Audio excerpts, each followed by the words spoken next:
Okay, hi everybody, welcome back. Today we're going to continue on with our lecture on quantum mechanics, and we're going to start by looking at another problem that we can solve using the Schrödinger equation. So remember in the last video, we went over the 1D particle in a box and the quantum harmonic oscillator. Those were two examples of problems that we were able to solve using the Schrödinger equation. We're going to look at another example like that. And it has to do with potential barriers. So let's start by defining what we mean by a potential barrier. So we're going to do this by way of example. Let's consider a ball of mass m, and that ball is rolling along the ground, and it's headed towards a hill where the height of that hill is h. Okay? So the potential barrier in this situation would be the potential energy at the top of the hill. So if the ball were sitting here at the top of the hill, the potential energy it would have would be given by mgh. So we're going to call that u naught. That's what we call the height of our potential barrier. In this case, it's equal to mgh. The reason we call this a potential barrier is the ball has to overcome this barrier in order to get to the other side of the hill. So in other words, if the energy of the ball is less than the height of the potential barrier, that is to say if E, that's the total energy of the ball, is less than u naught, that's the height of the barrier, according to classical physics, it's impossible for the ball to get to the other side. It just doesn't have enough energy to reach the top and then get to the other side. So it's physically impossible, if E is less than u naught, according to classical physics, for the ball to get to the other side. Okay, turns out it works a little differently in quantum mechanics. In quantum mechanics, even if the energy of your particle is less than the height of the potential barrier, there is still a small chance that it could get to the other side. And that phenomenon, which I've just described, is called quantum tunneling. So let's take a closer look now at the problem of quantum tunneling. So here's the setup. We have a free particle with a total energy E, and that particle is incident on a potential barrier where the height of the barrier is u naught and the width of the barrier is L. So let's write out the potential energy of our particle, that's u of x. So u of x is equal to u naught, that's the height of our potential barrier, in the range x equals 0 to x equals L. But then we're going to say the potential energy is 0 everywhere else. So if we plot this out, it looks like this. Potential energy is 0 until we hit x equals 0, and then all of a sudden it shoots up to this value u naught, and it stays there all the way between x equals 0 and x equals L, and then suddenly it drops back down to 0 for the rest of the x-axis. So basically, potential energy is 0 everywhere except in this range where we have our potential barrier.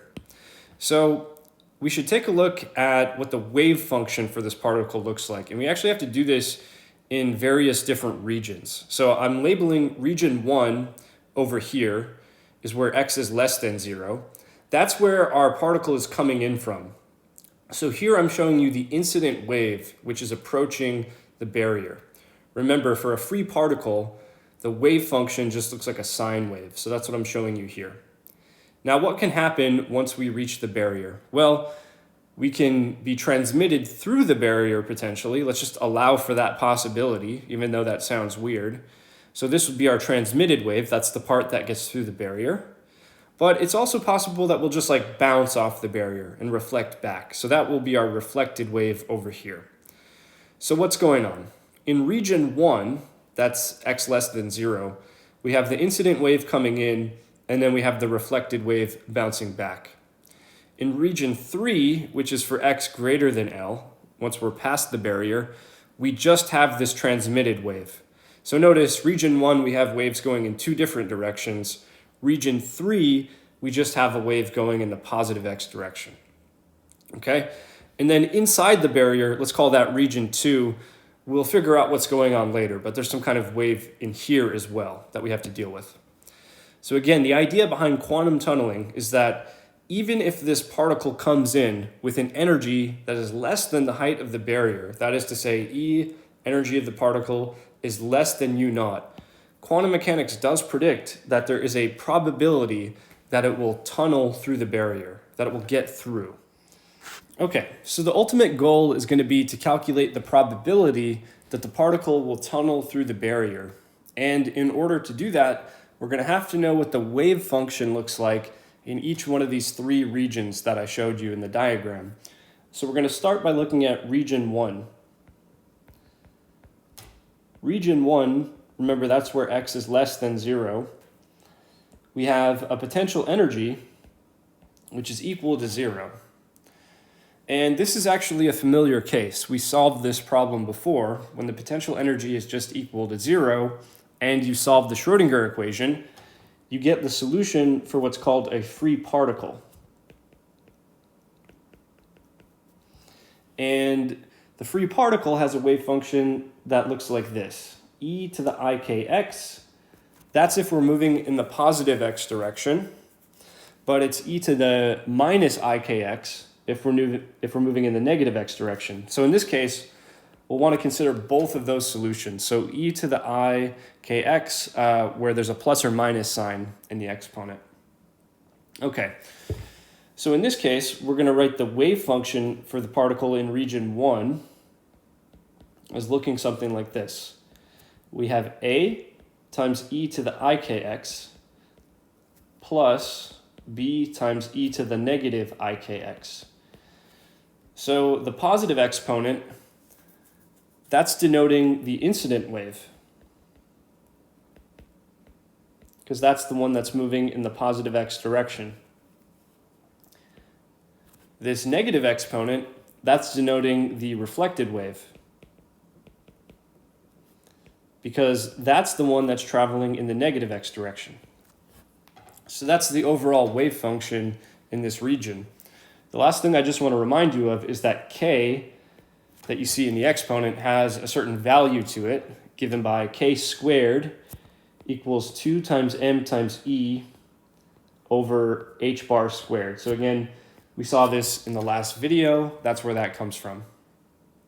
All right, let's go ahead and take a look at region 3 next, because that one is actually pretty similar to region 1. So in region 3, that's where x is greater than L. Once again, the potential energy is just equal to 0, so we have a free particle. And we know that the wave function should look like e to the ikx. But in this case, we're not going to have the negative exponent, because in the third region, we only have a wave traveling in the positive x direction. There's no wave traveling in the negative x direction. So all that we have is this. I'll call this psi 3 of x. And I'm going to write this as, I'll call the constant out front f, e to the ikx. So k has the same value as before, and we'll just note that there's only a wave going in the positive x direction. Okay, so that just leaves us with region 2 to look at. And this is a case that we haven't seen before, so we're actually going to have to look at the Schrödinger equation and how to solve it. So in region number 2, so remember region number 2 is in the range x equals 0 to x equals L. That's when we're actually inside of this potential barrier. Now the potential energy is not equal to 0, it's equal to U naught. And we'll just note that U naught is greater than E. The height of the potential barrier is greater than the energy of our particle. So we're going to go ahead and write down the Schrödinger equation, the time-independent version for this situation. We have minus h bar squared over 2m. And then we have the second derivative of our wave function with respect to x, plus our potential energy, which is U0, times our wave function, equals the total energy, E, times our wave function. So let's rewrite this a little bit. Let's rewrite this as, so what I'm going to do is I'm going to subtract the E times psi term from both sides, so that we're going to have u naught minus e times psi on the left-hand side of the equation.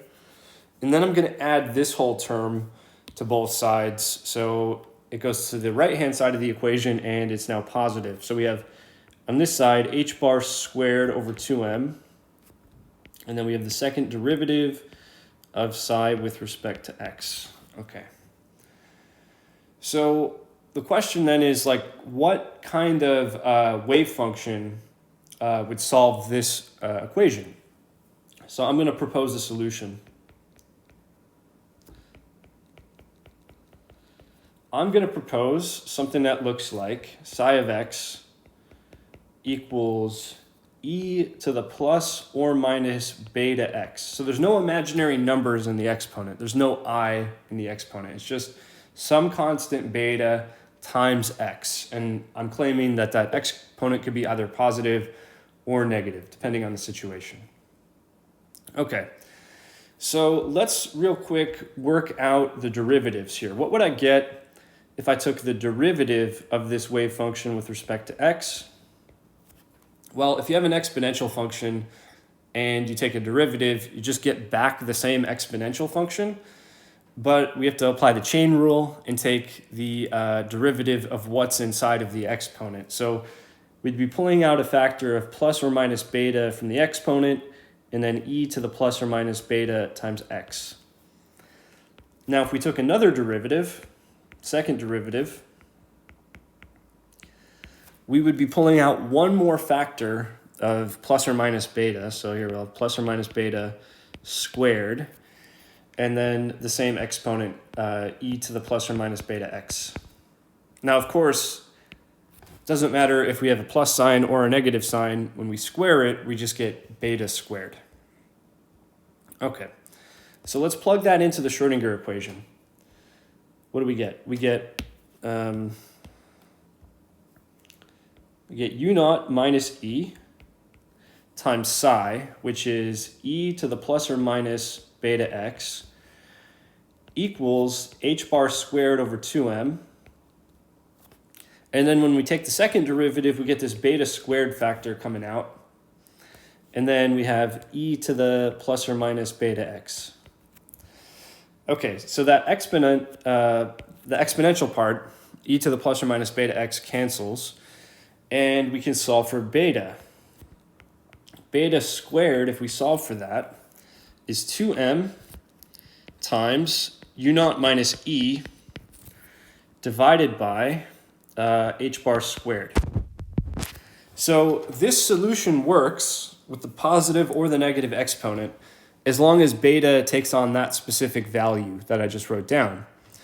So what can we say about the wave function in region 2, like generally speaking? Well, it looks like this. We have some kind of constant, which I'll call c, times e to the positive beta times x. And then we have another constant, which I'll call d, times e to the minus beta x. And those two solutions can just be added together. That's the most general case, all right? So we know what the wave function looks like in each of these three regions. There's a little bit more work to do, but that's what we've established so far.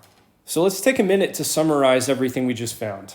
We solved the Schrodinger equation in each of the three regions, and in doing so, we found what the wave function looks like in each of those three regions. So in region 1, we have psi 1 of x equals a e to the ikx plus b e to the minus ikx. So this represents the incident wave, that's the positive exponential, and the reflected wave. Okay, in region 2, we found the wave function looks like this. Psi 2 of x equals c times e to the beta x plus d times e to the minus beta x.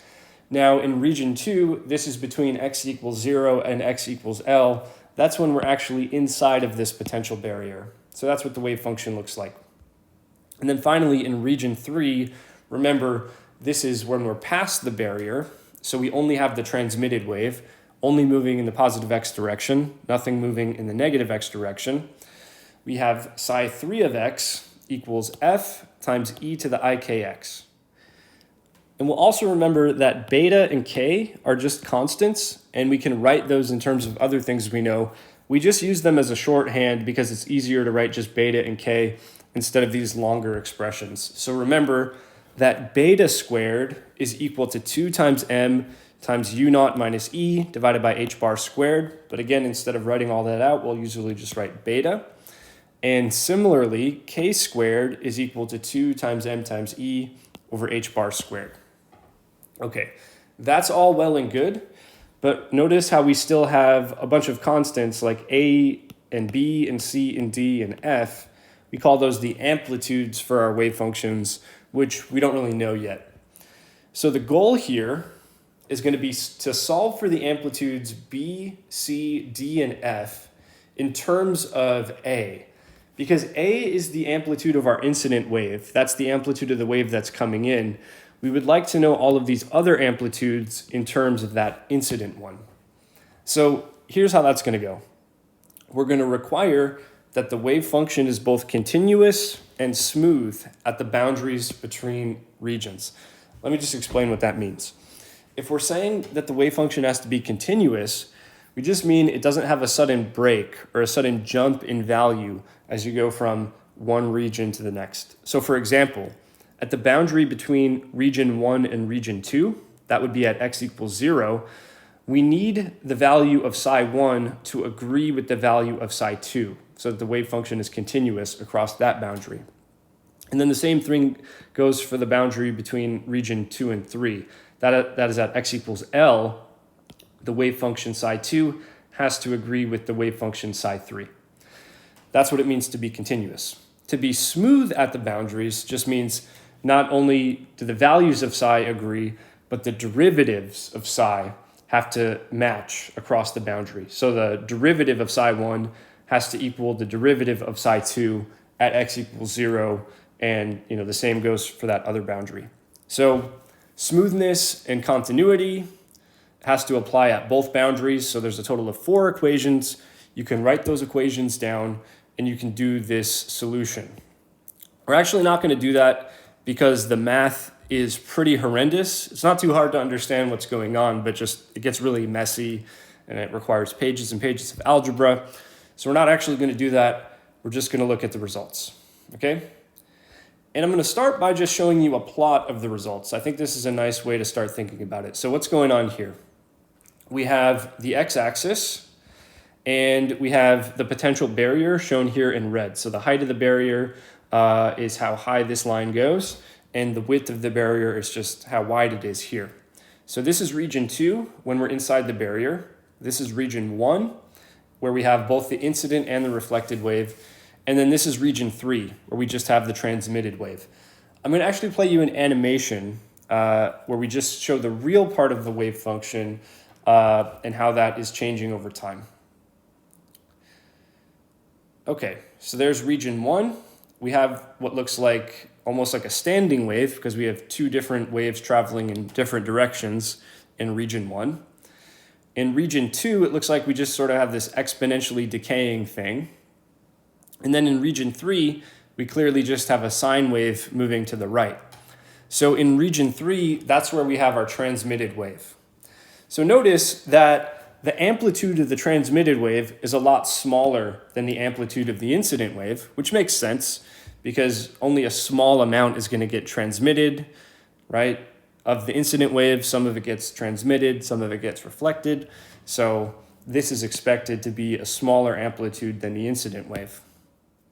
So now that we've taken a look at the graph of the solution, let's take a look at some equations. Now, this might look a little intimidating, but don't worry, I'm going to walk you through all of this.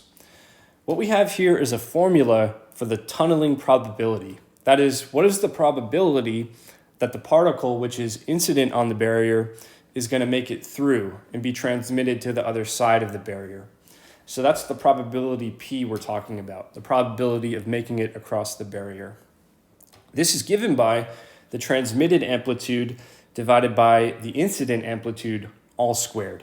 So F, that is the amplitude of our transmitted wave. A is the amplitude of our incident wave. If we take the ratio of those 2 amplitudes and we square it, that gives us the probability of tunneling through. And again, I'm not going to work out this solution. It takes a lot of, pages and pages of math to do this, but this is just the result. Here it is. This probability is given by 1 divided by cosh squared of beta L plus gamma over 2 squared times sinh squared of beta L. Okay, I'm going to explain what all that means. Remember, beta is just this constant where beta squared is 2m times u naught minus e over h bar squared. And then k is just this constant, k squared equals 2m e over h bar squared. Where you see this gamma in the equation, it's just this combination of the beta and the k terms. So gamma, by definition, is beta divided by k minus k divided by beta.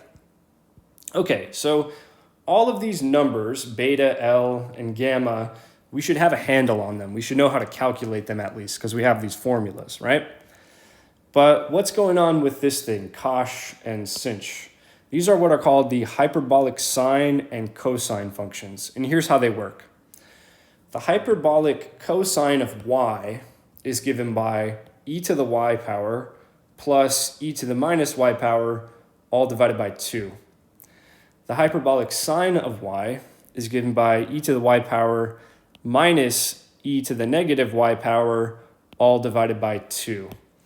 So there's a lot going on there, but here's what we would basically do. We'd calculate what beta is, we'd calculate what gamma is, and then we'd plug everything into the cosh function and to the sinh function, and then we'd plug everything back into here to get our result. So I'm going to show you an example of that. In the example, we have 2 copper nanowires, which are separated by a 5 nanometer thick copper oxide layer. And this provides a 10 electron volt potential barrier. So right away, we're given the height of the potential barrier, that's 10 electron volts, and the length of the barrier, that's the 10 nanometers. So we're going to estimate the probability that an electron with an energy of 7 electron volts, so that's E, is going to tunnel between the 2 nanowires. So again, classically, the electron doesn't have enough energy to tunnel across this barrier, but in quantum mechanics, there's a small probability that it will. So we're going to calculate this probability using this formula. So let's do this calculation. We'll start by calculating the value of beta, where beta, if you remember, is 2m times mu naught minus e, and that's all under the radical. So take the square root of that, and then divide by h bar. All right, so let's plug in the numbers. We have 2 times m. M is the mass of an electron. So that's going to be 2 times 9.11, 10 to the minus 31 kilograms for the mass of an electron. And then we have u naught minus e. So that's the height of the potential barrier, which is 10 electron volts, minus the energy of the particle, which is 7 electron volts. But we want to convert that unit of electron volts over to joules. And we'll do that by multiplying 1.602, 10 to the minus 19. So now we're in units of joules, and I'll just write joules as kilograms times meters squared per second squared. And then we'll put the square root on all of that.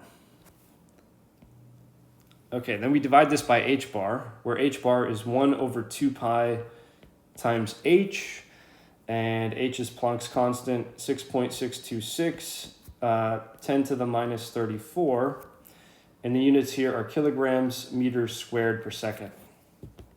Okay, you can take a look at those units and see that it works out to inverse meters. So I'll write this as meters to the minus 1. And the value that you get is 8.87349 times 10 to the 9th power inverse meters.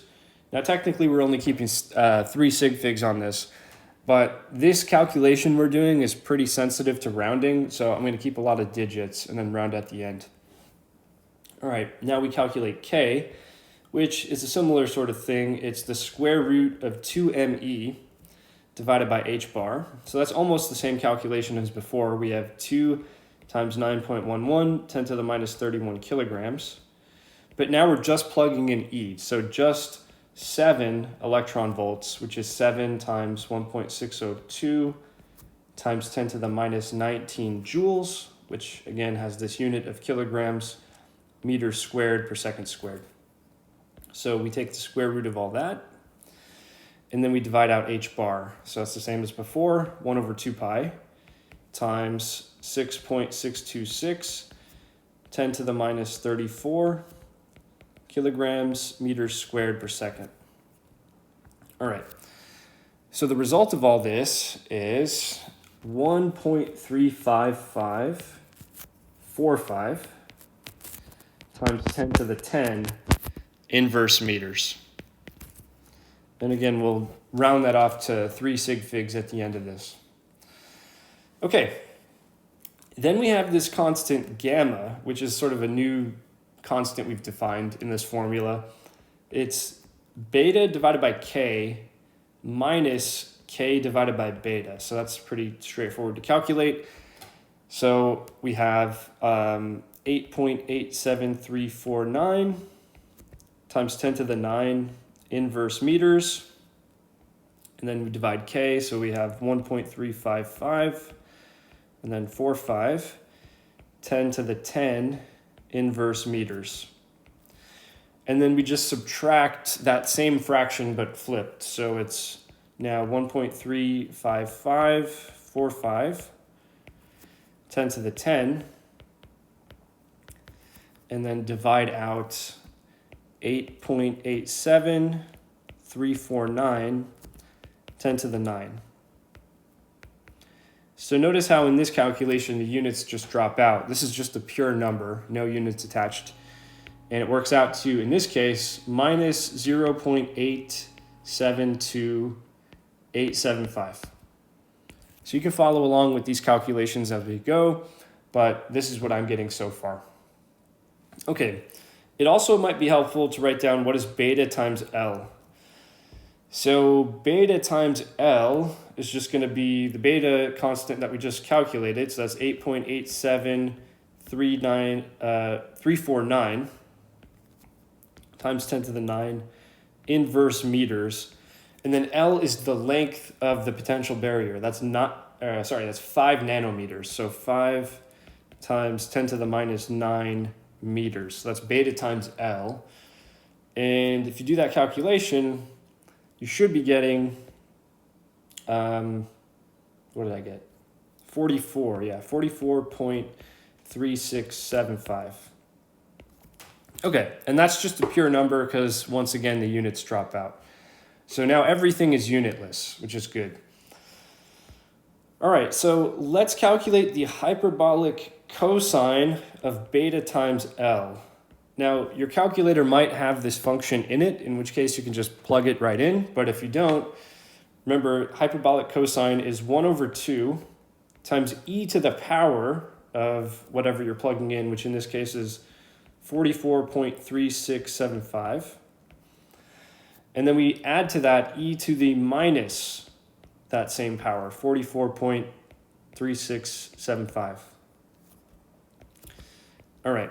If you do this calculation, it comes out to a pretty big number. It's 9.27963, 10 to the 18.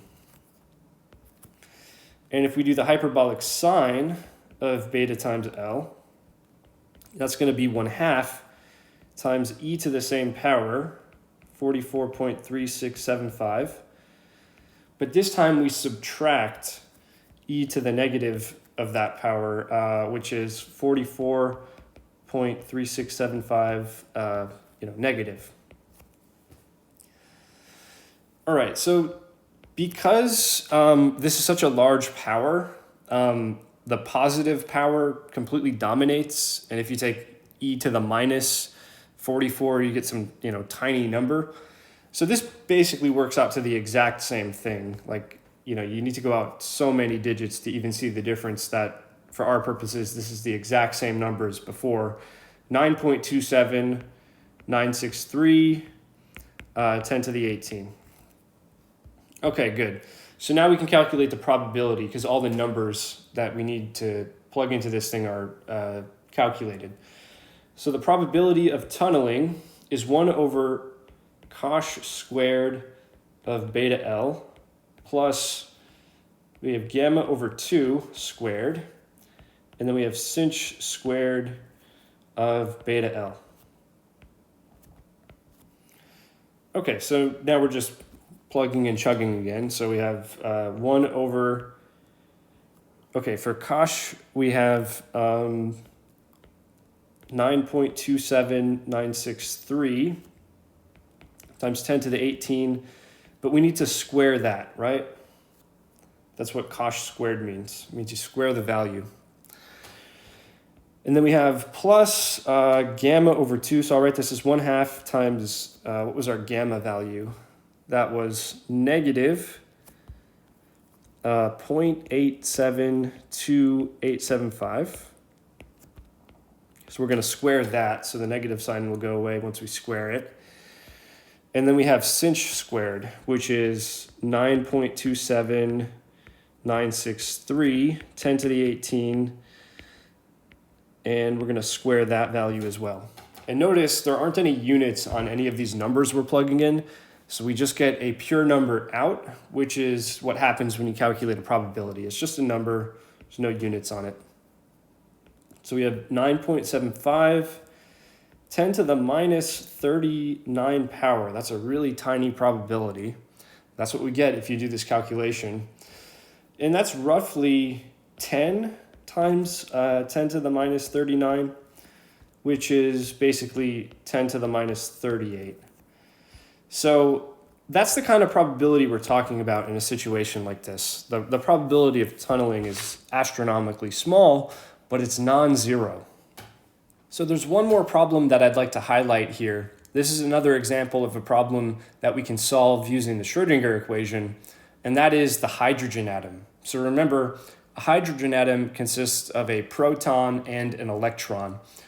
And we can calculate the potential energy of the electron using something called Coulomb's law. So I don't expect that you've necessarily seen this before. You'll see this if you take Physics 46 and learn about electrostatic attraction and repulsion.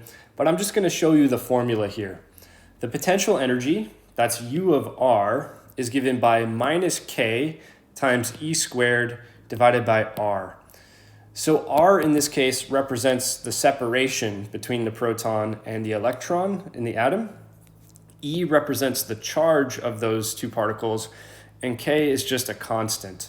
The negative sign here just denotes that they're attracted to one another.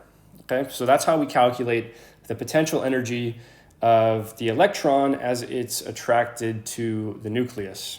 Okay, now we can solve the Schrödinger equation by plugging in this as our potential energy. And if we do that, we can get the correct energy levels for the hydrogen atom. So in other words, if we do this, we recover the equation E sub n equals minus E1 divided by n squared, where E1 is 13.6 eV, and n can take on integer values 1, 2, 3, and so on. In other words, we get the correct energy levels from the Bohr model right out of this, okay? And not only that, we get the exact shape of the electron orbitals. So if you've studied chemistry, you may have seen diagrams like you see in this table, which give the shape of the electron orbitals. So what this means is, when you look at these pictures where you see brighter colors, that's where the probability of finding the electron is higher. And where you see darker colors, that's where the probability of finding the electron or locating the electron is lower. And the electron orbitals have these characteristic shapes that you may have studied if you've taken chemistry. So this is a problem that is a little bit beyond the scope of this class, and we're really not going to get into it. But I just want to highlight the fact that you can use the Schrödinger equation to solve for what's going on in the hydrogen atom, and it actually gives you back a lot of things that you might have learned about in chemistry, like the shape of these orbitals and the energy levels within the atom. It all naturally comes out of the Schrödinger equation. But that's all we'll say about the Schrödinger equation for now. We're going to move on now to the Heisenberg uncertainty principle. So these are some ideas that were developed by this guy, Werner Heisenberg, who was a German physicist. And amazingly, he did a lot of this work when he was in his mid-20s. So pretty impressive stuff. So what is an uncertainty principle in the first place? Let's talk about the general idea, and then we'll look at two specific cases. So the general uncertainty principle states that there are pairs of quantities, which we are going to call conjugate variables, where the exact value of both of those variables can't be known simultaneously. So if you have two different numbers, two different things you can measure about some quantum system, but you can't perfectly know both of those numbers at the same time, there's going to be some uncertainty in those numbers. That's the idea behind the uncertainty principle. So the two specific cases we're going to learn about are position momentum uncertainty and energy time uncertainty. So for position momentum uncertainty, the idea is we can't perfectly know both the position and the momentum of a particle at the same time. And the way we can state this mathematically is with this equation. This says delta P, that's the uncertainty in the particle's momentum, times delta X, that's the uncertainty in the particle's position, is always greater than or equal to h bar over 2. So this is saying the combined uncertainty in position and momentum always has to be above some minimum value. You can't make this thing go to 0. The smallest it could ever be is h bar over 2. So there's always some uncertainty in the combined value of these two numbers. And the same goes for energy and time. This says delta E, that's the uncertainty in energy, times delta T, that's the uncertainty in some sort of time measurement, is greater than or equal to h bar over 2. So that's just the statement. We're going to go over each one of these cases and talk in more detail about them. But those are the two uncertainty principles we're going to learn about. There are actually others, but we're just going to focus on these two. Now, before we go any further, I just want to clarify something.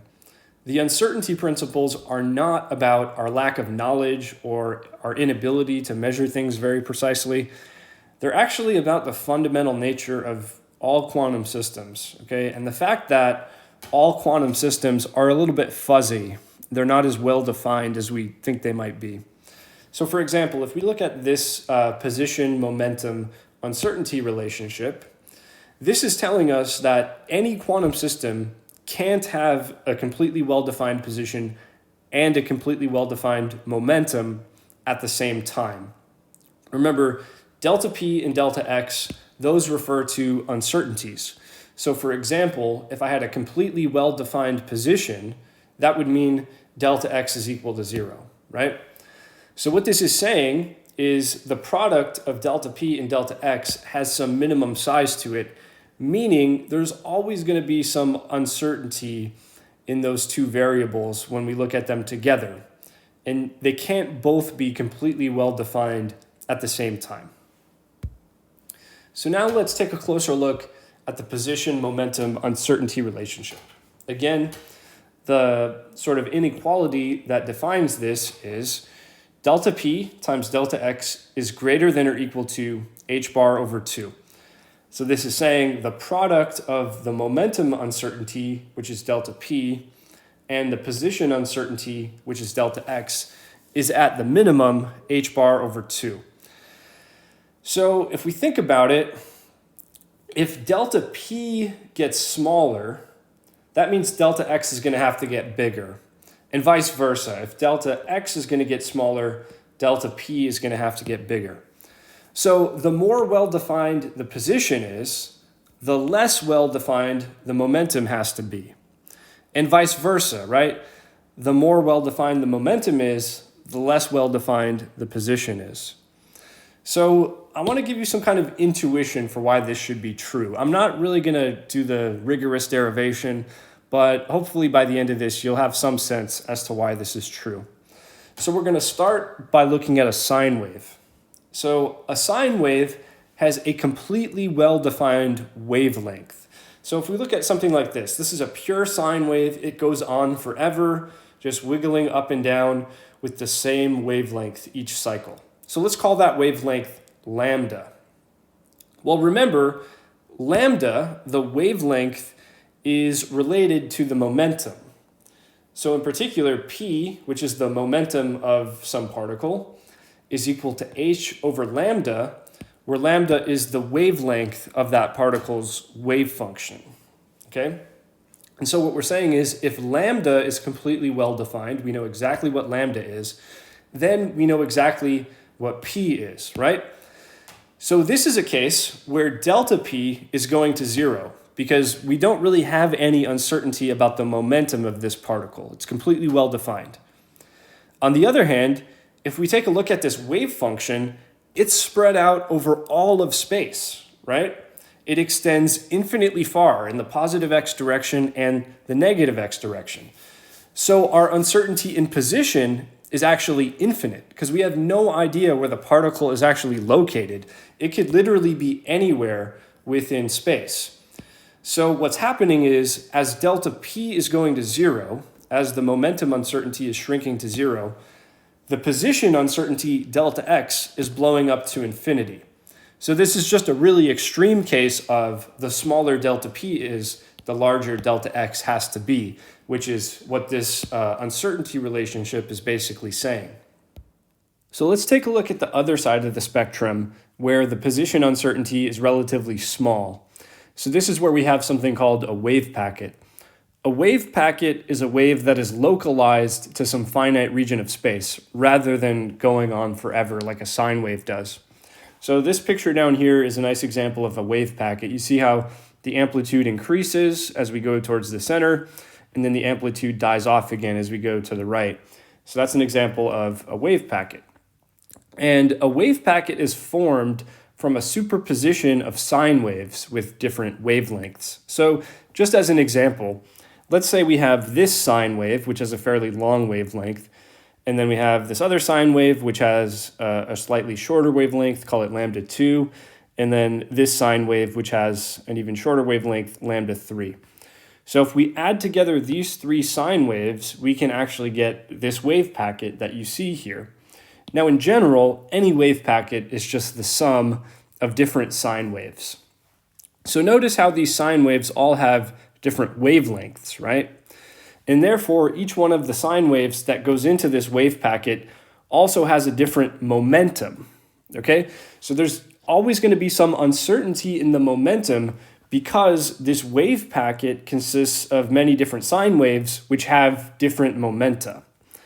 So the idea is, if we want to make the wave packet more narrow, if we want delta x, the width of this wave packet, to be smaller, what we have to do is add more and more sine waves with different momenta. So the narrower the wave packet, the more sine waves we have to add together to construct it. And since all these component sine waves have different momenta, that means we're increasing the uncertainty in the momentum. So in other words, as delta x decreases, as we make a narrower wave packet and we can localize the particle better, delta P, the uncertainty in momentum, has to increase. So that's another example of how the uncertainty principle is working. So let's do an example of this. Let's consider a bowling ball that has a mass of 6 kilograms and an electron that has a mass of 9.11 times 10 to the minus 31 kilograms. And let's suppose that the uncertainty in the velocity of each one of these is 1.0 times 10 to the minus 3 meters per second. So based on this, let's calculate the minimum uncertainty in the position of each object. So in other words, let's calculate the corresponding delta x for each object. So let's actually start by writing down the definition of momentum. P, that's the momentum, is equal to mass times velocity, m times v. And so what that means is the uncertainty in momentum is given by m times the uncertainty in velocity, which we're going to call delta v. All right, so now let's write down the position, momentum, uncertainty relationship. This says delta p times delta x is greater than or equal to h bar over 2. Now that's an inequality, right? But the point is the minimum value that delta p times delta x could have is equal to h bar over 2. So if we already know what the value of delta p is, and what we want is the minimum value of delta x, I'm going to call that delta x min, Then what we have is delta P times delta X min is equal to h bar over 2. So we use the equality, we set them equal to each other in the minimum case. So delta X min, if we go ahead and solve for it, would be h bar over 2 times delta P. But we just said that delta P is m times delta V from this. So let's just plug that in. We have h bar over 2 times m times delta V. So what we're going to use is this formula for the two different objects. First, we have the bowling ball.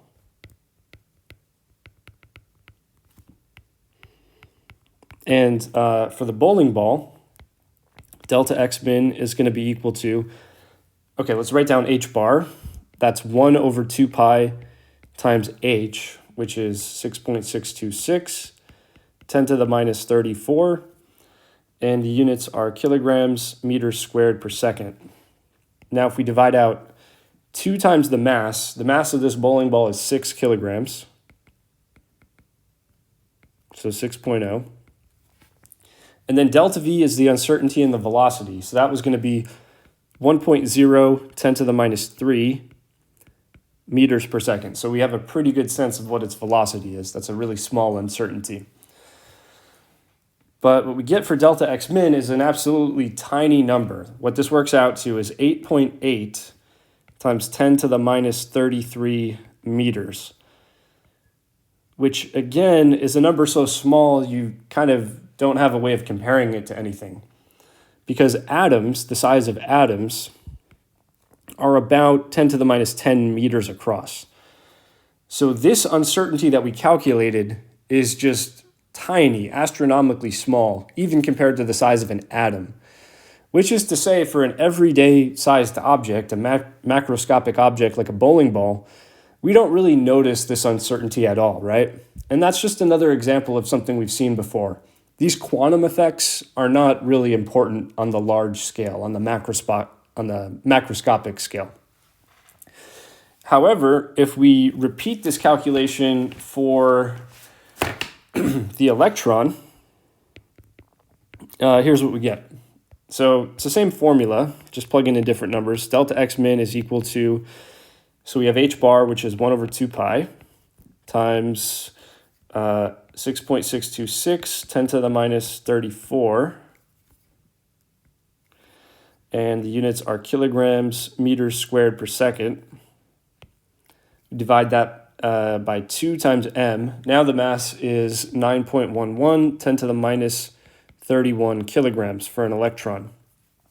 And the uncertainty in velocity is the same. It's 1.0, 10 to the minus 3 meters per second.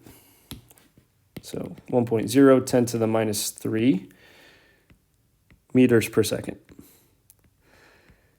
Okay, if you do this calculation, it's going to come out to 0.0579 meters, which is about 5.8 centimeters.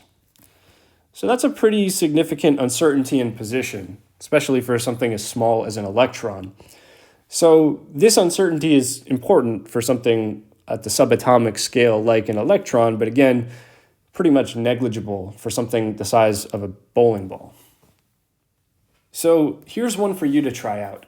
We have a proton that is passing through a narrow slit that is 1750 nanometers wide. Estimate the uncertainty in the momentum of the proton along the length of the slit after it passes through, and give the units as kilograms meters per second for that momentum. And then what is the corresponding uncertainty in the proton's velocity along the length of the slit? Okay, so some numbers you need to know are the mass of the proton. That's 1.67, 10 to the minus 27 kilograms, and then Planck's constant is given here. So pause the video, try to work this one out, and then we'll go through it together. Okay, so we'll start by writing down the position momentum uncertainty relationship. Delta P times delta X is greater than or equal to h bar over 2. In this case, delta X, the uncertainty in position, is going to be equal to the width of the slit. So we don't know exactly where the proton is located along the slit when it's going through, but we know it's inside of that slit if it makes it through, right? So the uncertainty in the position, which we're calling delta x, is 1750 nanometers, which, by the way, is the same as 1750 times 10 to the minus 9 meters. Okay, so what we're trying to do is find delta P, the uncertainty in the momentum. So according to the relationship, we have delta P greater than or equal to h bar over 2 times delta x. So what we're going to do here is estimate delta P to be just h bar over 2 times delta x. In reality, that's the minimum value, but it works as a nice estimate, okay? So let's plug in what we know. It's 1 over 2 pi times 6.626, 10 to the minus 34 kilograms meters squared per second. That's the value of h bar. And then we just simply divide this by 2 times delta x, which is 1750 times 10 to the minus 9. And the units of that are meters. Okay, so what does this work out to? If you do the calculation, it's 3.013, and we'll keep 3 sig figs on that, times 10 to the minus 29. And if you see what the units are, we have kilograms, meters per second. So that's what we expect for a momentum. It has units of mass times velocity. So to round that off, we have 3.01 times 10 to the minus 29. Same units. Okay, for the corresponding uncertainty and velocity, well, remember P is mv, momentum is mass times velocity. And so that means delta P, our uncertainty in momentum, is the mass, which we know, times the uncertainty in the velocity, delta V. In this case, we're trying to find delta V. So delta V is equal to delta P over m. So let's plug in what we know. Delta P is 3.013 times 10 to the minus 29 kilograms meters per second. And if we divide that by the mass of the proton, which is 1.67, 10 to the minus 29 kilograms, we get the answer we're looking for. So this is a velocity now. It's in meters per second if you look at the units. And this works out to 0.0180 meters per second. So to summarize what's happening in this problem, we start off with a proton that's just moving straight to the right. So it doesn't have any velocity in the vertical direction. But it passes through this slit, which sort of narrows down its location along the vertical direction. It's confined to this very small space. And so therefore, it's picking up some uncertainty in its velocity along the length of the slit. So that means even though it might have just been moving straight to the right before going through the slit, since we now have some uncertainty in its velocity in the vertical direction, it could be moving a little bit up or a little bit down after going through the slit, like this. And so, in other words, the electron is sort of spreading out vertically as it goes through the slit. This is what we know as diffraction, okay? We can actually use the uncertainty principle to explain how diffraction happens when we go through a narrow slit. So the last thing we'll talk about in this video is why is it impossible to reach absolute zero? This is something we talked about way back at the beginning of the semester in thermodynamics, and it's something I want to revisit here now that we know about the uncertainty principle. So let's recall that the average kinetic energy of particles in a thermodynamic system is directly proportional to the temperature of the system. Remember, the kinetic energy on average that particles have is directly proportional to temperature. So temperature is just a reflection of the random motions that the particles that make up an object are undergoing. And the faster they move, the higher the temperature is. But let's think about what it means to reach absolute zero. If we're saying T is equal to 0 Kelvin, that means all particles have come to a complete stop. because the average kinetic energy of those particles is equal to 0 now. If the average kinetic energy is equal to 0, that just means none of them are moving, okay? But if we think about this in the context of the uncertainty principle, we can see that that's impossible, okay? Because it would violate the uncertainty relationship for position and momentum. Remember, this says delta P times delta X is always greater than or equal to h bar over 2. But if every single particle in our system is at a complete standstill and it's not moving, what does that look like? Well, it looks like a lattice of atoms where each atom in the lattice has a completely well-defined position because it's just located at some position within the lattice. And it's not moving, so we know exactly what its momentum is. Its momentum is 0. So if we have an exactly defined position and an exactly defined momentum, that means delta X is equal to 0 and delta P is equal to 0. But that can't happen. That would violate the position momentum uncertainty relation. So that's just one way of seeing that reaching absolute 0 is an impossibility. Okay, there's always going to be some molecular motion or atomic motion within this lattice just as a result of quantum uncertainty. So that's it for this video. We're going to finish the lecture off in the next video, so I'll see you there.